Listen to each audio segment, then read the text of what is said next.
the past on this channel, I have told you that the mid-year regional meeting is not the time to wear your hot pink suit. That happened my last year at pharmacy school when I went to mid-year, went to the residency showcase. There was a guy walking around in a hot pink suit. Let's just say it didn't go over well because that's just not the setting for something like that. Even if that is your personality, I still stand by that. However, what I haven't talked about is when it might be the time to wear your hot pink suit. Now, such a fashion choice is not for everyone. I get that. But for me, I have worn like bright colored blazers to multiple conferences. It's just something I like. I actually got a couple of them at Plato's Closet when I was in pharmacy school, and they were like $9, $16, something like that. They're super cheap. So I had like a bright blue one that I wore to a lot of conferences, and like a kind of like fuchsia colored one. Thought nothing of it, and I really don't think anybody else did either. But I have never worn like a straight up full out hot pink suit, like top, bottom, everything. Like usually with the other suit that I wore, or those suit jackets, I had like black pants or like a very tame shirt, like white or black. But I am speaking at the Missouri Society Health System Pharmacist conference, and I saw this really cute hot pink suit, and I was like, that's what I'm wearing to speak.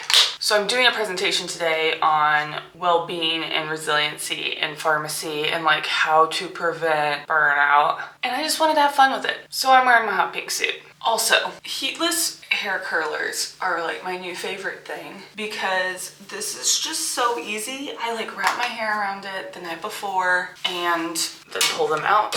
And they're not perfect curls, like I have to mess with them a little bit, but it's a lot quicker than curling your hair. And quite frankly, like I worked yesterday and then had a 2-hour drive, and I just didn't want to deal with like having to wake up early and do my hair. Also, I'm hoping it holds. It is currently almost 8 o'clock and I don't speak until 4:45. So it's 4:45 to 5:45. So it's a long session, which is fine. I've done this before. If you saw my vlog from ACCP, I also did like a late session then.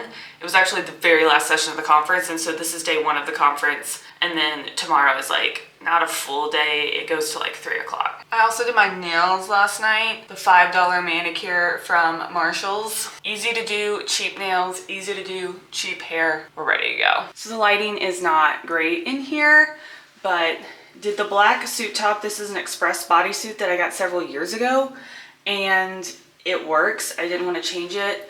I got the jewelry was just from Marshall's, nothing crazy.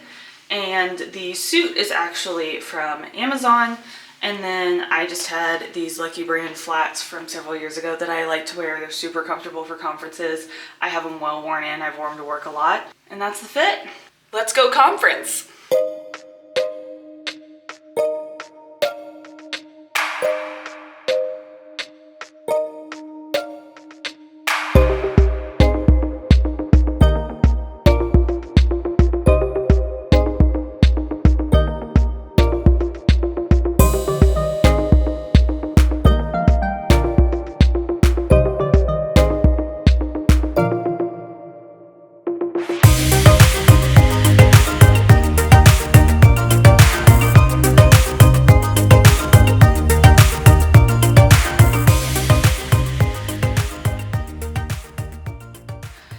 So it is 9:30 at night. It is the end of day 1 of the conference. We had a full day, so most of the morning was presentations. I had the last presentation before the poster session, and it was like the last presentation of the day at 4:45. It went really well. I was super happy with how the presentation went, and also the amount of engagement I got from the audience with like questions and follow-up and comments and commentary. I think one of the benefits of going to state association meetings is it's a smaller group, and a lot of people do know each other or just feel more comfortable talking up than maybe at a larger event like ASHP mid-year or APHA annual. And I felt the same way during the poster sessions, so I showed you some videos of the posters, and the students had a lot of people engaging with them, getting good questions. So I think it was great practice for them as far as what type of questions they might get moving forward into residency, and the residents were also there presenting posters. And so I think you get a lot of really good engagement from state association meetings that maybe is a little more sparse at a national meeting where there's a lot more people milling around and a little bit less of a personal connection that can be made with the other attendees there. But overall, day one has been a great success and I'm exhausted. So right now I am doing my current reading update because I haven't done that in a while. So I was sharing previously that I was like in the middle of Throne of Glass, I think is the last time I shared. If not, I'm reading Throne of Glass series. So I'm on the last book, Kingdom of Ash. I'm about like halfway through it. This is not the book I wanted to have to take with me to a conference because it is like 980 some pages long. But that's what I brought with me. It's a brick of a book and it took up a whole bunch of space in my suitcase, which is fine. So that's what I'm gonna do now. I'm gonna change out of the Barbie suit and read a book and go to bed. See you tomorrow.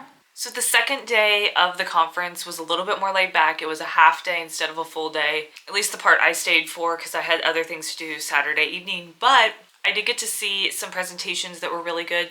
A lot of the ones that I attended focused on technicians. One of the big talking points right now in pharmacy is the technician shortage and how can we leverage technicians? How can we create a technician ladder so technicians aren't just coming in as a entry point job into healthcare, but how do we make a career ladder for them? How do we retain really good technicians and talent that maybe don't want to become a pharmacist but still want to stay within the profession of pharmacy? The presentations that I went to focused on some of these different options, how we can really utilize our technician staff and help them grow and just enjoy their career as a tech. So I thought that was a really good piece of the conference, and there was technicians that attended and technicians that presented, which I think is just absolutely awesome. So if you're wondering, should I go to a state association meeting? I would say yes. The benefits of these state association meetings are they're much smaller than the larger ones, so they are local, which means it's not as expensive to travel there. I was able to drive, whereas unless you get lucky that you're in one of the locations for a large annual meeting, most people are going to have to fly or drive long distances, so financial benefits there. But also it's a smaller group of individuals, so there's a lot more engagement, or at least there was in this case. I think the students and residents who attended absolutely won. They got to engage with a lot of different pharmacists,